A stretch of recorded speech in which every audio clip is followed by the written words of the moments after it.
সীমান্তবর্তী মুহুরী, কহুয়া এবং সিলোনিয়া নদীর পানি। এদিকে টানা বর্ষণ এবং মেঘনার অস্বাভাবিক জোয়ারে নোয়াখালীর হাতিয়া উপজেলার 7 ইউনিয়নের অধিকাংশ এলাকায় প্লাবিত হয়েছে।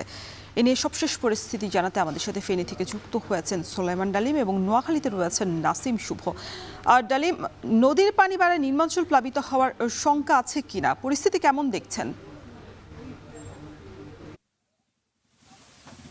দর্শন, আমি এখন যেখানটায় দাঁড়িয়ে আছি এটি ফেনীর ফুলগাজী উপজেলা এবং পাশে যে নদীটি এটি মুহুরী নদী। আমরা দেখেছি যে সকালে এই নদীর পানি যে পরিমাণ ছিল 10টা নাগাদ সেই পানি কিন্তু প্রায় 10 সেন্টিমিটারের বেশি বেড়েছে। আমরা কথা বলেছি এখানকার যে পানি উন্নয়ন বোর্ড আছে তাদের সাথে, তারা বলেছেন যে ফেনী সীমান্তবর্তী যে 3টি নদী রয়েছে মুহুরী, কহুয়া এবং সিলোনিয়া নদী, সেই 3টি নদীর পানি কিন্তু ক্রমাগতই বাড়ছে। গতকাল এবং আজকের যে পরিস্থিতি, সেই পরিস্থিতি কিন্তু নদীর যে পানি বৃদ্ধি সেটির দিকেই যাচ্ছে। তবে বিপদসীমা এখনো অতিক্রান্ত করেনি। বিপদসীমার 1.85 সেন্টিমিটার নিচ দিয়ে কিন্তু পানি প্রবাহিত হচ্ছে। তবে নদীর তীরবর্তী যারা রয়েছেন তাদের মধ্যে কিন্তু শঙ্কা রয়েছেন। তারা বলছেন যে প্রতি বছরই বন্যা এলে এখানকার যে নদী তীরবর্তী বাঁধ রয়েছে 122 কিলোমিটার বাঁধ, সেই 122 কিলোমিটার বাঁধের কোথাও না কোথাও ভাঙে এবং তাদের ঘরবাড়ি থেকে শুরু করে সম্পদ নষ্ট হয়, সম্পদ হানি হয়। আমরা কথা বলেছি যে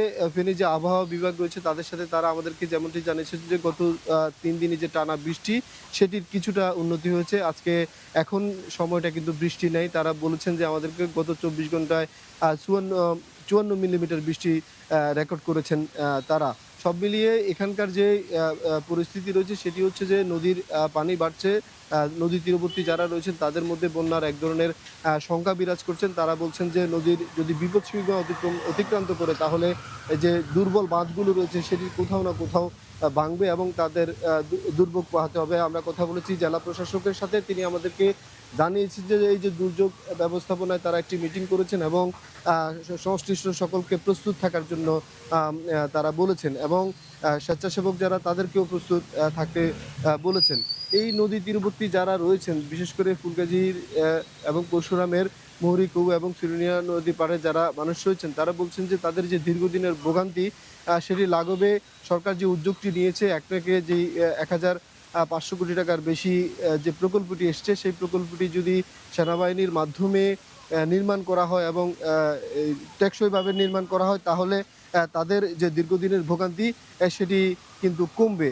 সব মিলিয়ে ফেনীর ফুলগাজীর যে ফুলগাজী, পরশুরাম এবং ফেনীর যে বন্যা পরিস্থিতি সেটি এখনও অনেকটাই নিয়ন্ত্রণে আছে এবং নদীর যে পানি সেটি এখনও বিপদসীমার নিচ দিয়ে প্রবাহিত হচ্ছে। অপরদিকে আমরা দেখেছি যে টানা 3 দিনের বৃষ্টির কারণে কিন্তু নিম্ন শ্রেণীর মানুষ, যারা অসহায় যারা শ্রেণীর মানুষ রয়েছেন, তাদের কর্মহীন এবং তারা বিপাকে পড়েছেন। এই ছিল ফেনীর বন্যা, ফেনীর যে নদীর পানি পরিস্থিতি সেটির খবরের সর্বশেষ। আমরা এবার নোয়াখালীর পরিস্থিতি জানতে চাই। শুভ, নোয়াখালীর হাতিয়া উপজেলার যে 7 ইউনিয়নের বেশ কয়েকটি এলাকা প্লাবিত হয়েছে, সেখানকার মানুষের এখন কি অবস্থা, বিস্তারিত জানাবেন। রৌশন, গত কয়েকদিনে যে টানা বর্ষণ এবং মেঘনা নদীর যে জোয়ার সেটি স্বাভাবিক সময়ের তুলনায় অতিরিক্ত বৃদ্ধি পাওয়ায় কিন্তু নোয়াখালীর যে হাতিয়া দ্বীপ উপজেলা রয়েছে, সেই হাতিয়া উপজেলার 7টি ইউনিয়নে কিন্তু জোয়ারের পানি প্রবেশ করেছে। পাশাপাশি বাকি যে 4টি ইউনিয়ন রয়েছে সেগুলোতেও অতিবৃষ্টিতে জলাবদ্ধতার সৃষ্টি হয়েছে এবং পৌর এলাকাতেও জলাবদ্ধতার সৃষ্টি হয়েছে, যার কারণে কিন্তু এই সকল এলাকার মানুষেরা চরম বিভাগে দিনাতিপাত করছেন এবং গত কয়েকদিন থেকে কিন্তু তারা অনেকটা কর্মহীন এবং ঘরের চারপাশে পানি হওয়ায় তারা অনেকেই বের হতে পারছেন না।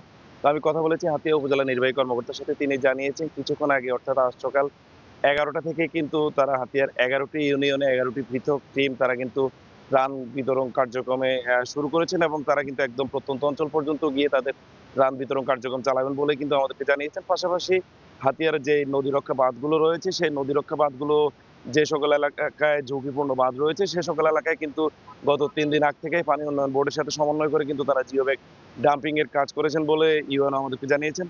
তো আমরা আজ সকাল থেকে হাতিয়ার বিভিন্ন দুর্গত এলাকায় ঘুরে দেখেছি। আমরা দেখেছি চলমান যেই প্লাবন, যার কারণে কিন্তু হাতিয়ার বেশ কিছু এলাকায় যে মাছের ঘেরগুলো ছিল সেগুলো পানিতে ডুবে গেছে। পাশাপাশি ফসল এবং প্রাণী সম্পদেরও ব্যাপক ক্ষয়ক্ষতি হয়েছে, যার পরিমাণ কয়েক কোটি টাকার মতোই হবে বলে আমরা যারা ভুক্তভোগী তাদের সাথে কথা বলে জানতে পেরেছি।